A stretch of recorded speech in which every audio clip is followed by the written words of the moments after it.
د ګډو امنیتي ځواکونو د عملیاتو او کشفي راپورونو په اساس د لوګر ولایت د امنیه قومندانۍ منصوبینو په تیر 1444 ګمهیز کال کې 300 کیلوګرامه چرس، 10 کیلوګرامه هیروین، 2 کیلوګرامه شیشه، 55 کیلوګرامه تریاک، 500 لیټره تیزاب، 8 بستې ټابلیټکا، 3 میلي کلاشینکوفونه، 846 فایره مختلفې مرمۍ، 50 ټلیفونونه، 2 موټرسایکلونه، یوه سراچه موټر او یو اندازه نقدي پیسې نیولې دي. تعداد 300 کیلوگرم چرس و تعداد 10 کیلو هیروئین و همچنان 2 کیلو شیشه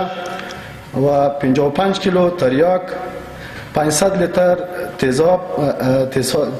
اسید با تعداد 18 قرص تابلت و در جریان عملیات این مدیریت مبلغ 67570 افغانی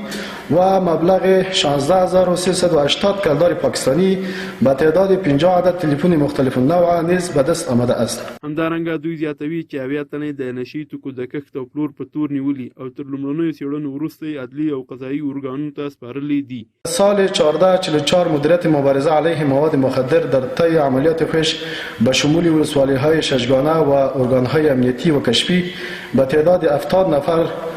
خردفروشان ماهر در مرکز و ولسوالی‌های ششگانه ولایت لوګر دستگیر گردیده است. د یادونې وړ ده چې د نشهیي توکو د بندیز په تړاو د اعلی قدر امیر المؤمنین حفظه الله د وروستي فرمان له مخې د نشهیي توکو کښت او پلور په بشپړ ډول له منځه تللی او زرګونو تنو ته په دې تړاو عامه پوهاوی ورکړل شوی دی.